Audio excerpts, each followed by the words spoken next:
فيلمنا النهاردة بيبدأ بوردة ذهبية وبتقدر تلاقيها ست عجوزة اسمها جاثل، ولما بتغني للوردة بتنور وبترجعها شباب من تاني. لكن وقتها بيظهر على الملكة تعب وبتكون في أواخر شهور الحمل عشان يعالجوها. بدأ كل الحراس يدوروا على الوردة الذهبية. في الوقت ده بيلاقوا الحراس الوردة وبياخدوها للملك اللي بيعالج بيها الملكة اللي بتولد بنت جميلة جدا وبيسموها رابنزل، وباباها ومامتها بيفرحوا بيها جدا وبيحتفلوا بعيد ميلادها وبيطيروا مصباح منور في السماء. وفي يوم من الأيام جاثل تقتحم القصر وبتغني الأغنية لروبنزل اللي شعرها بينور وبيرجع جاثل شباب تاني. ساعتها بتخطف روبنزل وبتهرب بسرعة، وبعد شوية وقت بنشوف برج مستخبي في قلب الغابة، وهناك بنشوف جاثل رابط روبنزل على إنها بنتها وبتمنعها إنها تخرج من البرج وبتفهمها إن العالم الخارجي مليان بالأشرار. وفي يوم عيد ميلاد روبنزل الملك والملكة بيطيروا آلاف المصابيح في السماء على أمل يجي يوم وترجع لهم بنتهم المفقودة. وبتعدي السنين وبتكبر روبنزل وبنشوف وهي بتلعب بالحرباية بتاعتها باسكال وبيحاول يخليها تنزل من البرج، لكن روبنزل بترفض وبتعرفه ان العالم بره خطير جدا وان البرج امان ليها وليه. وبتبدأ تعرفنا بتقضي يومها ازاي من تنظيف البرج وتسريح شعرها اللي بيبقى طويل جدا، وبتتمنى ان مامتها تسمح لها انها تروح وتشوف الانوار من قريب. وفي مكان تاني بنشوف حرامي وبنعرف ان اسمه فلين رايدر وبيقدروا يتسللوا قصر الملك والملكة وبيسرق تاج الاميرة وبيهربوا بسرعة هما التلاتة من المكان. وبنرجع لروبنزل اللي بيدلدل شعرها لمامتها وبتسحبها وبتطلعها البرج. قرر ان بكرة عيد ميلادها وهيبقى عندها 18 سنة وبتطلب منها انها تسمح لها ان تخرج من البرج يوم عيد ميلادها علشان تشوف انوار السماء اللي تظهر يوم عيد ميلادها بس، وانها حاسه انها مرتبطه بيها. فبتخوف روبنزل من العالم الخارجي وبتفهمها انها مش هتقدر تحمي نفسها عشان هي صغيره وعلى نيتها، وبتأمرها انها ما تطلبش منها انها تخرج من البرج تاني. وبتودعها جاثل وبتسيبها وبتنزل. وبنروح بعدها لفلين رايدر اللي بيتعصب جدا ان صورته متعلقه على شجره وانه مطلوب للعداله، ولكن فلين بيضحك عليهم وبيسرق منهم الشنطه وبيسيبهم وبيهرب. لكن الحراس بيجروا وراه وفلين بيجري منهم بسرعة قبل ما يوصلوا له. بتجيله فكرة وبيتعلق في حبل وبيضرب رئيس الحراس وبيركب الحصان بتاعه. لحظتها الحصان اللي بيكون اسمه ماكس بيتعصب وبيحاول ياخد منه الشنطة اللي بيطير وبتتعلق على جذع شجرة، وبيتخانقوا هما الاتنين على اللي يوصل للشنطة. لكن لحظتها الشجرة بتقع بيهم وبيتفرقوا عن بعض، وبالصدفة بيكتشف فلين مدخل سري وبيدخل يستخبى جواه وبينبهر لما بيشوف برج عملاق منعزل عن العالم ويبدأ انه يتسلق البرج ده. وبمجرد ما بيدخل روبنزل بتضربه على راسه وبتفقده الوعي، تحاول تحبسه في الدولاب، وبعد محاولات كتيرة بتقدر تدخله. وبتشوف التاج اللي في الشنطة وبتكون فاكرة انها اسورة. فجأة بتنادي عليها جاثل فبتخبي التاج بسرعة وبتروح تدلدل لها شعرها، تكون عايزة تقول لمامتها وتقدر تنزل من البرج تشوف الانوار. فبتتعصب جاثل وبتزعق لها وبتقول لها انها مستحيل تسيبها تخرج من البرج. فبتنصدم روبنزل ووقتها بتقرر انها ما تعرفهاش اللي حصل وبتقول لها انها عايزه دهان اللون اللي عملته ليها من القواقع البيضاء لعيد ميلادها بدل المصابيح اللي في السماء. فجاثل بتفكرها ان الرحله دي بتاخد 3 ايام فبتوافق.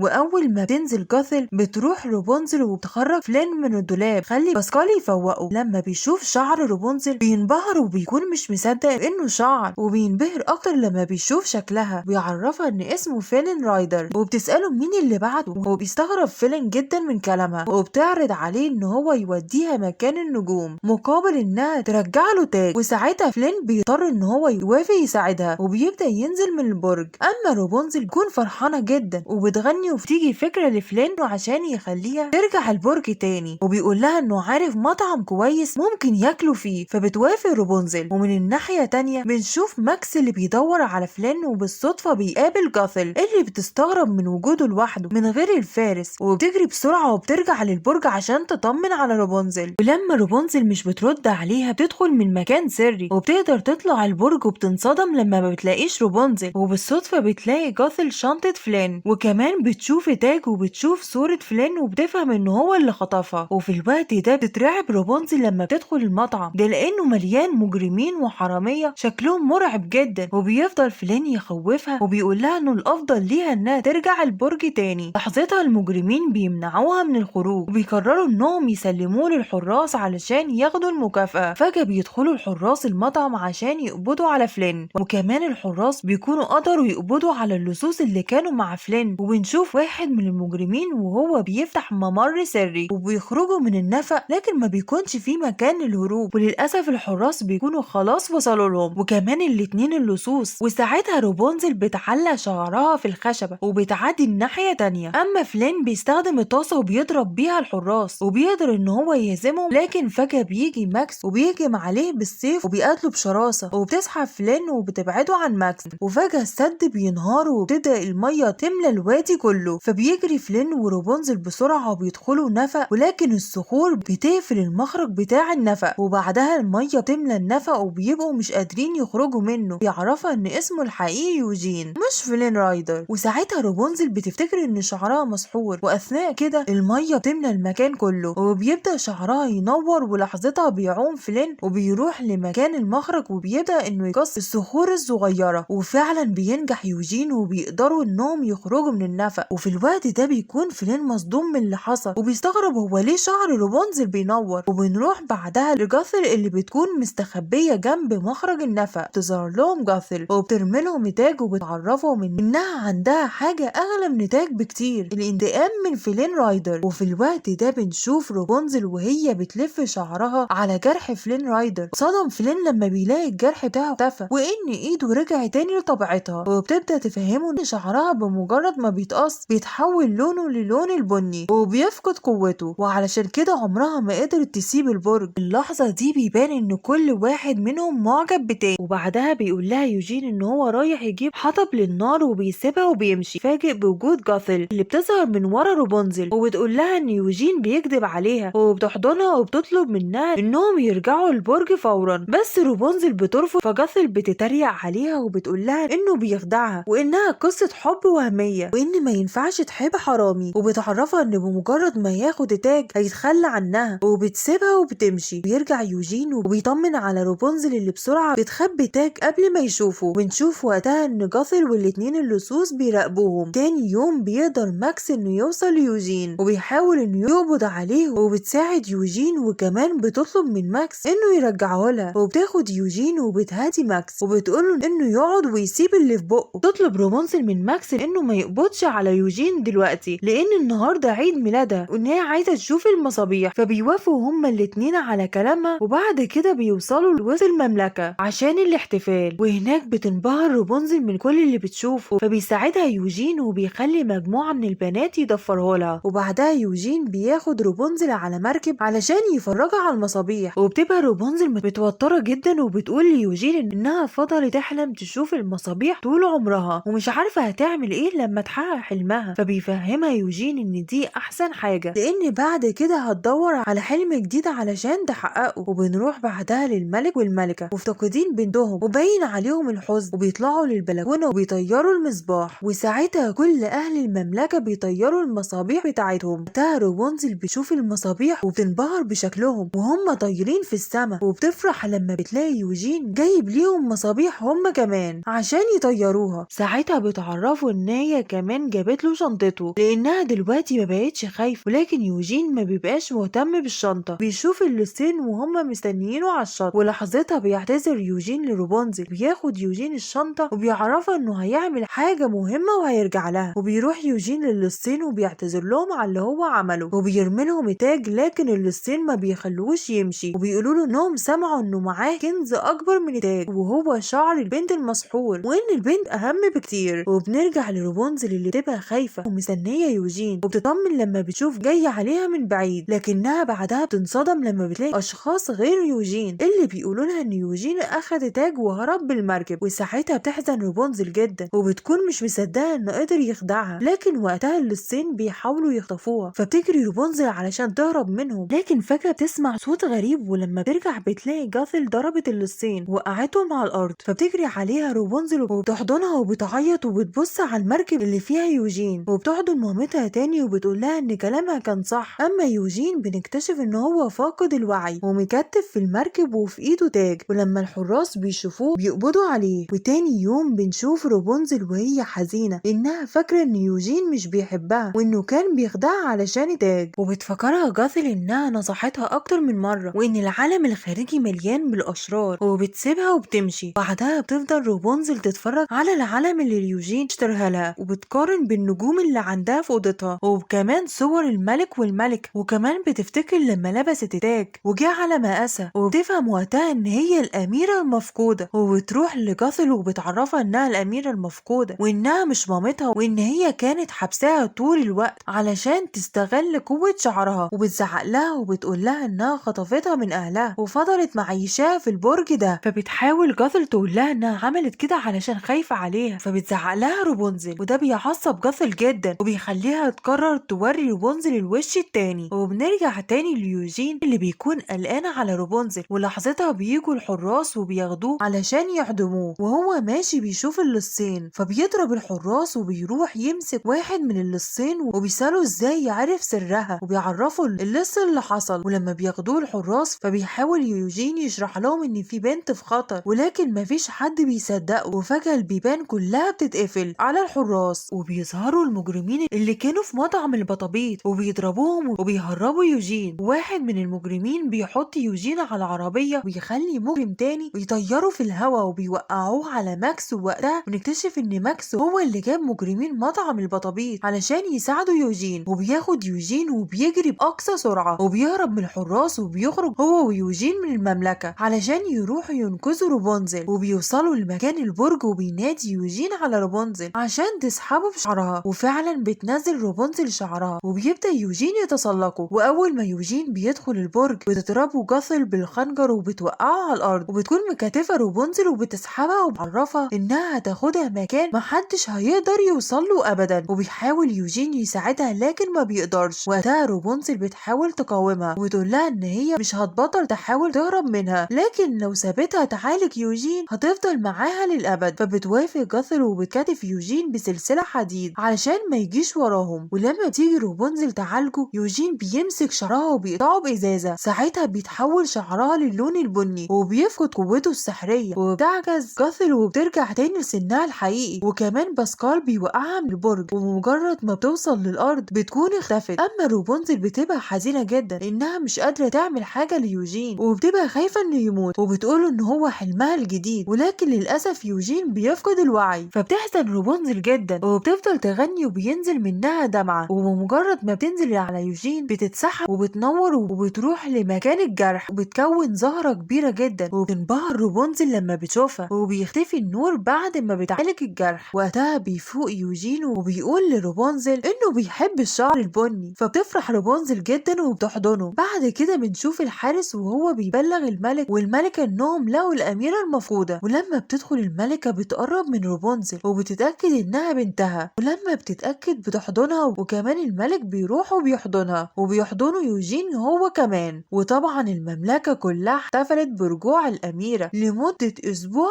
كامل، وكل واحد من المجرمين حقق حلمه، وحكمت رابنزل المملكة بكل عدل وحكمة. وساعتها ماكس اللي بسببه كل الجرائم اختفت، وكمان محصول التفاح. أما يوجين بقى يستخدم اسم يوجين بدل فلين رايدر وبطل سرقة. وكده يتفضل سؤال واحد، هل هو ورابنزل اتجوزوا وعاشوا حياة سعيدة؟ وكده وصلت لآخر الفيلم. ما تنساش تعمل لنا سبسكرايب لقناتنا لوتي بتلخص أفلام، وتوصل الفيديو لأكبر عدد من اللايكات، وتكتب لنا في الكومنت بتتفرج على الفيديو من أي بلد. أشوفكم في الفيديو الجديد.